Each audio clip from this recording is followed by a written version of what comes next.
You have spent years building your brand. You own the domain name. You registered the trademark in your home country. Your products may already be selling around the world. Then you decide to enter China and discover that someone else has already applied to register your brand name there. Could that application stop you from using your own brand? In some situations, it could create serious obstacles. A trademark registration in the United States, the United Kingdom, Europe, or another market does not automatically protect your brand in mainland China. China generally gives priority to earlier applications when identical or similar trademarks cover identical or similar goods or services. Certain bad faith applications may be challenged, but recovering a brand after a dispute begins is usually more complicated than protecting it early. In this video, we will follow a fictional software company called NovaNest as it prepares to enter China. You will learn what NovaNest should register, how it should select its goods and services, whether it should file directly in China or use the Madrid System, and the 5 mistakes that could leave major parts of its business unprotected even after registration. Let's begin with 3 rules every foreign business should understand. Rule 1. Trademark protection is territorial. Registering a trademark in your home country does not automatically give you trademark rights in mainland China. When China is important to your manufacturing, distribution, licensing, e-commerce, or expansion plans, separate trademark protection should be considered. Rule 2. File before the brand becomes exposed. Do not wait until your Chinese launch date. By then, your brand may already have been shared with manufacturers, distributors, developers, trade show visitors, and other commercial partners. A safer approach is to develop your trademark strategy before publicly announcing the launch or entering important negotiations. Rule 3. A trademark protects specific goods and services. You are not simply registering a name. You are registering that name for selected goods and services. Choose them too narrowly, and you may receive a valid registration certificate that does not protect some of your most important commercial activities. Remember that third rule? It will become important later. NovaNest begins by preparing an application for its logo. That sounds reasonable, but it may not be enough. Logos change. A company may update its font, colors, layout, or visual identity. If NovaNest protects only one specific logo, a future redesign may reduce the practical value of that registration. The company should therefore consider protecting its core word mark separately. Depending on the business, a China trademark portfolio may include the main word mark, the logo, a Chinese brand name, and selected product or service names. The Chinese name deserves special attention. Foreign companies sometimes assume that Chinese customers will simply use the English name. In practice, distributors, customers, journalists, influencers, or online sellers may create their own Chinese version. Once one version becomes popular, another party may attempt to register it. NovaNest therefore has 3 broad naming options. It could select a Chinese name with a sound similar to NovaNest. It could choose a meaning-based name connected with ideas such as innovation, home, or connection. Or it could combine a similar sound with a positive Chinese meaning. The best choice is not necessarily a literal translation. It should be easy to pronounce, commercially appropriate, consistent with the brand, and legally available. The key principle is simple. Register the name your customers will actually use. Before NovaNest submits an application, it should conduct a trademark clearance search. Searching only for the exact words NovaNest is not enough. A meaningful search should also consider similar spelling, pronunciation, meaning, visual appearance, and Chinese language equivalents. NovaNest may discover that no one has registered the exact same name, but there could still be an earlier mark that sounds similar. There might be a Chinese character mark with a similar pronunciation, or another company may own a related mark covering overlapping software services. Trademark authorities assess conflicts not only by looking at the marks, but also by considering whether the relevant goods or services are identical or similar. No search can guarantee registration, but a proper search can reveal major risks before the company invests in product launches, packaging, advertising, or market entry. Finding a problem before filing gives you options. Finding it after launching gives you expenses.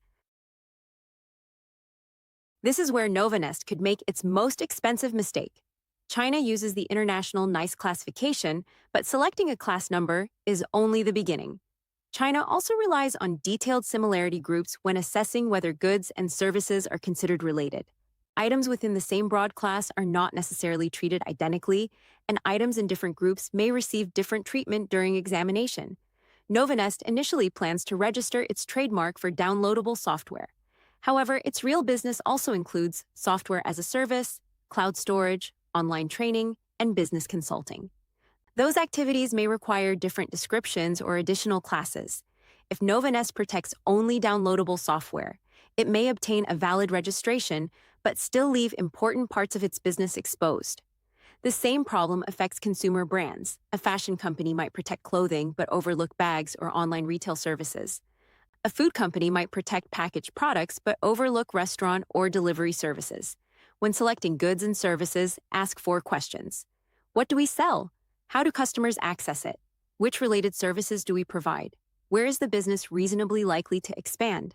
The application should not cover every imaginary product, but it should reflect both the company's real business and its commercially reasonable plans. NovaNest now needs to choose a filing route. Foreign companies generally consider 2 main options. Option 1, file directly in China. A foreign company that does not meet the applicable domestic conditions for filing independently will generally need to work through a qualified Chinese trademark agency for a national application.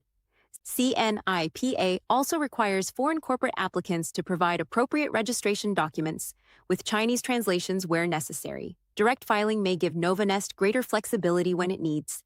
China-specific goods and services, separate English, Chinese, and logo applications, or local support with examination issues. Option 2. Use the Madrid System. NovaNest may also be able to file an international application through its home intellectual property office and designate China. To use the Madrid System, the applicant generally needs an application or registration, known as the basic mark, through a qualifying office of origin.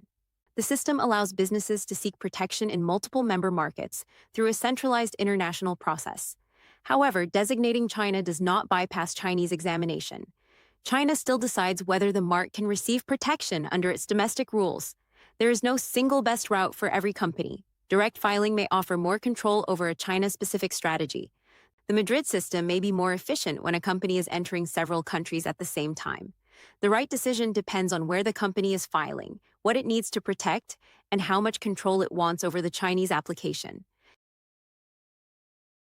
NovaNest submits its application, but the trademark is not registered immediately. It normally moves through 4 main stages: filing, examination, publication, registration. During examination, the trademark authority considers whether the mark is distinctive, whether the selected goods and services are acceptable, and whether an earlier trademark creates a conflict. Suppose the examiner finds an earlier mark that sounds similar to NovaNest and covers related cloud services. NovaNest may receive a refusal. The company would then need to decide whether challenging that refusal is legally and commercially worthwhile. If the application passes examination, it is published so that eligible parties have an opportunity to oppose it. If no successful opposition prevents registration, the application can proceed to approval. Procedures and deadlines can change, so businesses should confirm the requirements applying at the time of filing. Official notices should always be handled promptly because response periods may be limited. Now let's bring everything together. Mistake 1. Filing too late. NovaNest waits until its Chinese launch has already been announced. By then, the name has been shared with developers, manufacturers, distributors, and potential partners. If another party files first, NovaNest may need to challenge the application, negotiate a transfer, change its Chinese branding, or delay its launch. Early protection is usually easier than recovering a brand later. Mistake 2. Registering only the English name. The Chinese market creates its own Chinese name for NovaNest. That unofficial name becomes popular, but NovaNest never registered it. The company may lose control over the name Chinese customers actually recognize. Mistake 3. Registering only the logo. 2 years later, NovaNest redesigns its visual identity. Its old logo registration may no longer match the way the brand appears in the market. Protecting the core wordmark separately can provide greater flexibility. Mistake 4. Choosing goods and services too narrowly. NovaNest registers downloadable software but overlooks its SaaS platform and cloud services. It receives a registration certificate, but major parts of its real business remain outside the planned protection. Registration alone is not the goal. Relevant commercial coverage is the goal. Mistake 5. Believing registration ends the work. After registration, NovaNest still needs to monitor conflicting applications, keep its ownership information accurate, use the mark consistently, preserve evidence, and renew its rights on time. Under China's trademark framework, prolonged non-use can expose a registration to cancellation.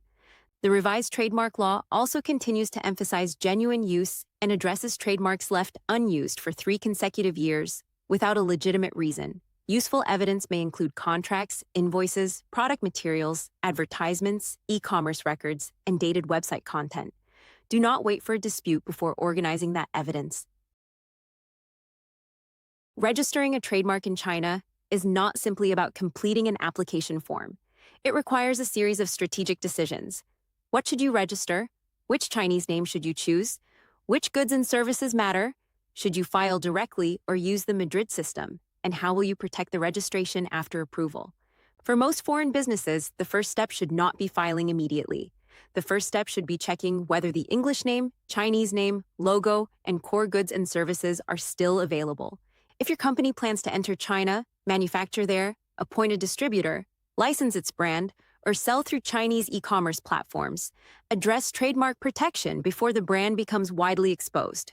For a preliminary China trademark review, including the English name, Chinese name, and core goods and services, use the contact information below. Subscribe for more practical guidance on intellectual property protection and doing business in China. Thank you for watching.